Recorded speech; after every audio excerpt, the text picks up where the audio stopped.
had been accused of mistreating him as a child. Once again, MJ confirmed that his father had laid hands on him and called him ugly, but he also...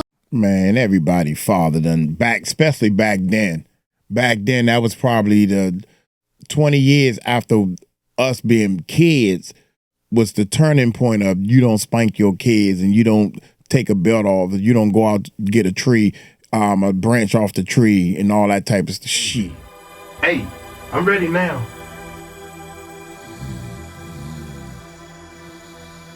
Wake up, somebody's telling you blah, somebody's telling you blah.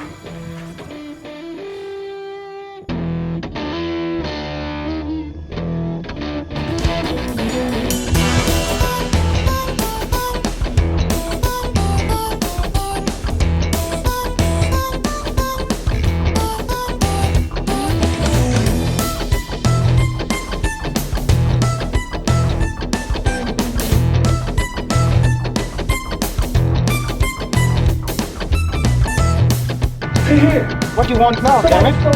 What? Really? Hit me with the super bass. Okay, I'll hit you with the super bass. You got it? Yeah, bass guitar. I just send you a lead guitar. That's better.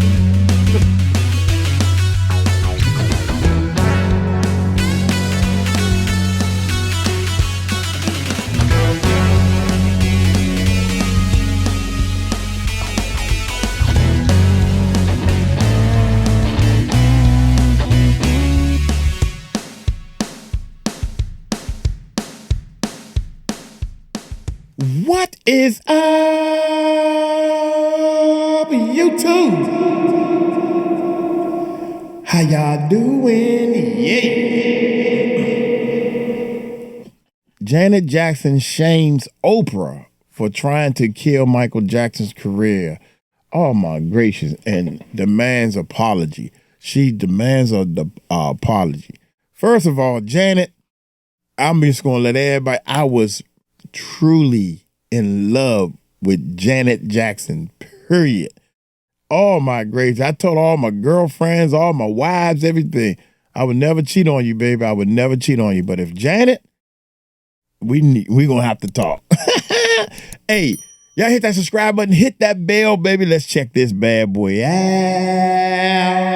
Do you think Oprah betrayed Michael? Let's see how much truth is in this. Absolutely, 100%. And I feel like she betrayed not just him, but my family. Yes, Michael Jackson's family members, including Janet Jackson, still believe that Oprah Winfrey betrayed MJ and intentionally tried to ruin his career and even taint his legacy after he passed on. And with all the recent hate that Oprah has been getting, people, including MJ's family, are back on her neck demanding an apology. But why exactly did Oprah have a vendetta against Michael? And did she really try to destroy him and his legacy? I know my brother.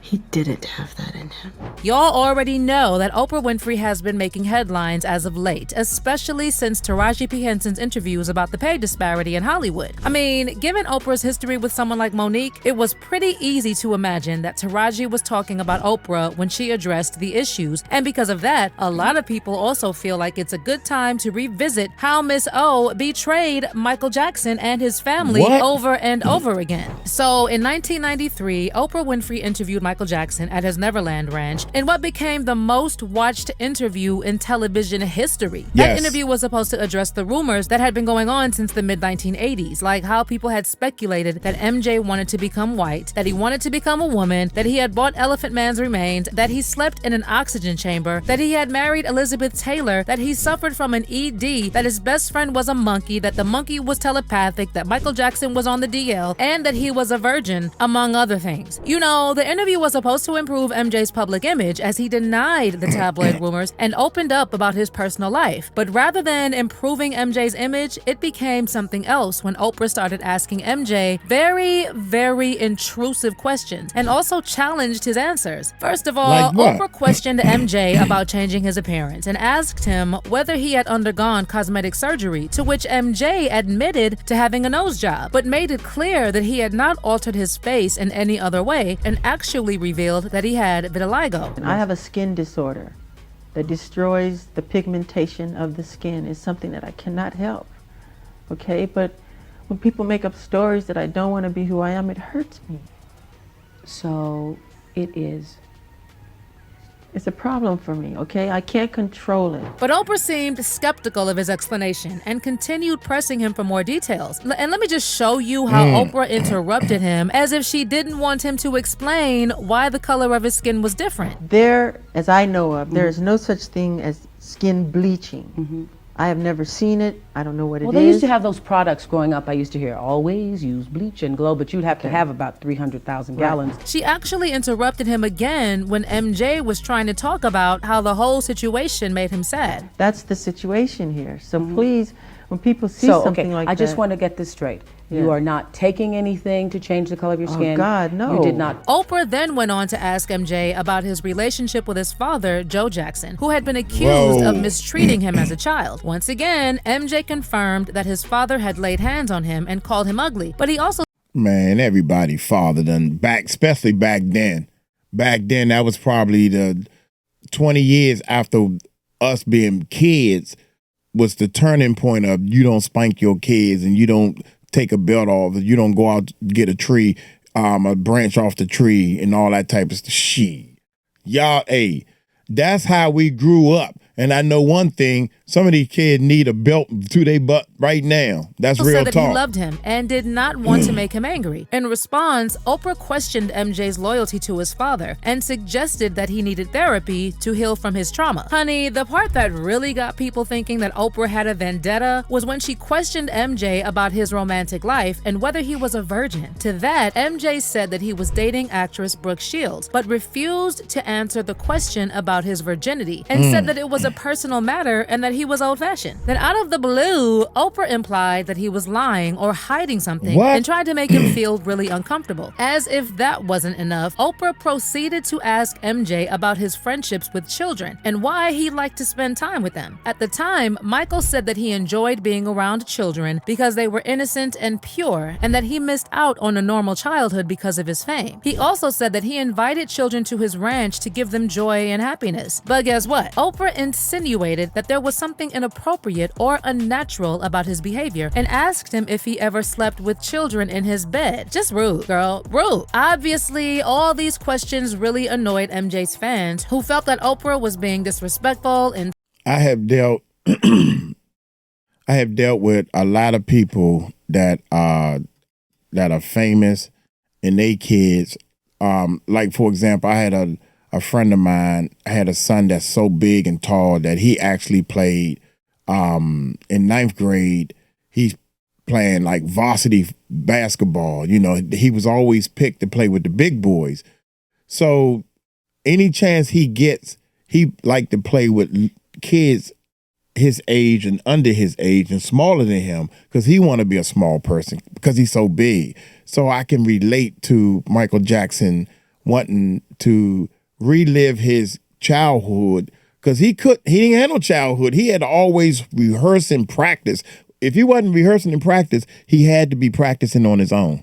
sensitive and biased. In fact, followers accused Oprah of exploiting MJ's vulnerability and intentionally trying to tarnish his reputation. Basically, he's still a kid. what Oprah did here was manipulate the audience and present Michael's responses in a questionable way, and that really fueled the allegations that came up against MJ. Actually, just a few months after the interview aired in the summer of 1993, the first accusations of SA were made public, and MJ's image was tarnished forever. Then before we knew it, there was a bombshell documentary, Leaving Neverland, which is a 4-hour film that follows James Safechuck and Wade Robson as they recount the alleged SA at the hands of Michael Jackson when they were little boys. Once again, Oprah got involved and even showed her support to James and Wade when she interviewed the accusers. One of the interesting things about Michael and his particular situation is that the started long before we ever met him.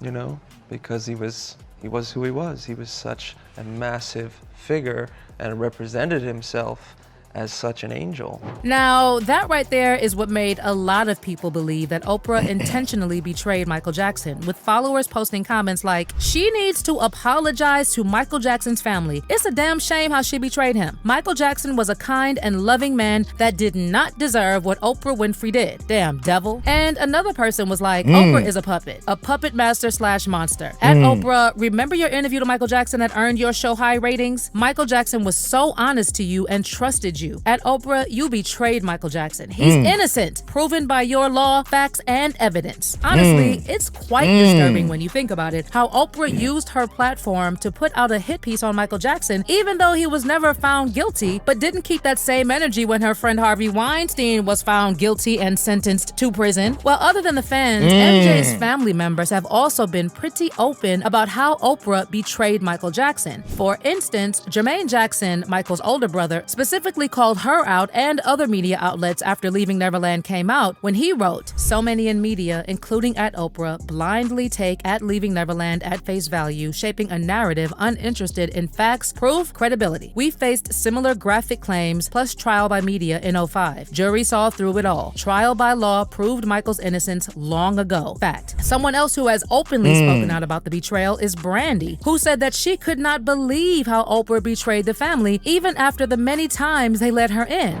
After he passed, she asked to do an interview with my cousins, Paris, Prince, and Blanket. So my grandmother invited Oprah over to Havenhurst, to my grandmother's house, and they had a sit down. My grandmother otherwise would not have allowed Paris, Prince, and Blanket to do an interview, but because Oprah was being so sincere, she allowed it.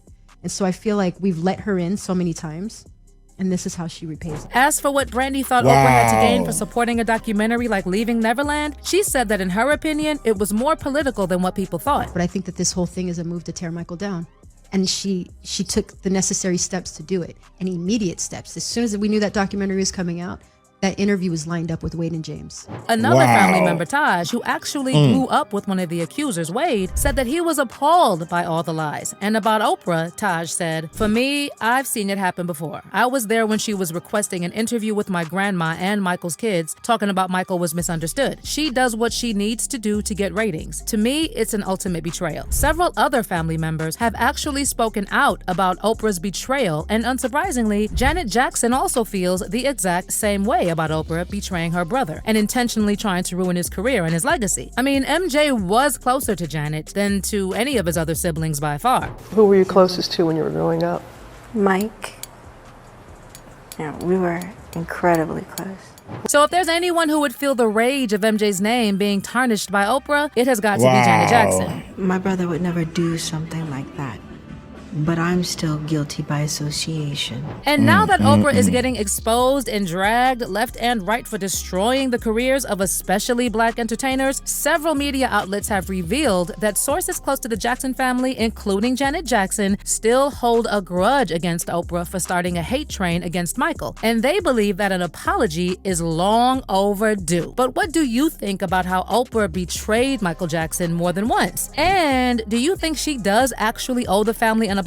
Let me know your thoughts in the comments section below. I never looked at it that way and never even realized that Oprah, dude, Steve Harvey, Oprah, and all them, man, you gotta dance to that bigger tune. You know, you keep your skeletons in the closet.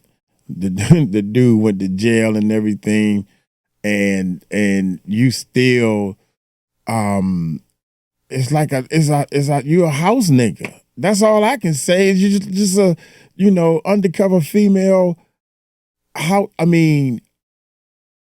There's so many people, and I don't know. I'm just giving y'all the rumors. I don't know no facts. Somebody, I think Cat Williams said this, that she has all that money, and Dr. Umar said this. I think have all this money, and you never even did anything like for blacks or black schools. People have said that about Michael Jordan. Now, Michael Jordan has actually given jobs to so many black managers in the office of all these basketball different teams, the basketball teams. It's more black people in the behind the scenes high uppers, I don't know what to call them, because of Michael Jordan. You know, a lot of people said that you can read the books and everything, you know. Michael Jordan was saying that he don't want to, it's a tennis shoe. You know, I ain't gonna make the tennis shoe cheaper just to give to kids. That's not what they need. They need more of this and more of that. So he did things in his way, so to speak. But I also seen something about one of the kids that was supposedly molested by Michael, came out and he's like, my parents told me to say that. I ain't know what I was doing, you know. So my parents was making me say that so we can get this money. You know, I heard that. So it's a shame, man. We got to put down somebody else in order to make money, in order to make ourselves look good. That's a shame that you got to do that. I'm going to get on up out of here. I know one thing, man. Take care of each other. Don't get hooked up in this bull. Don't do that. Do you. Be different and do you. Y'all take it light, take it slow. Tell them Mike Cross. Told you so. Peace out.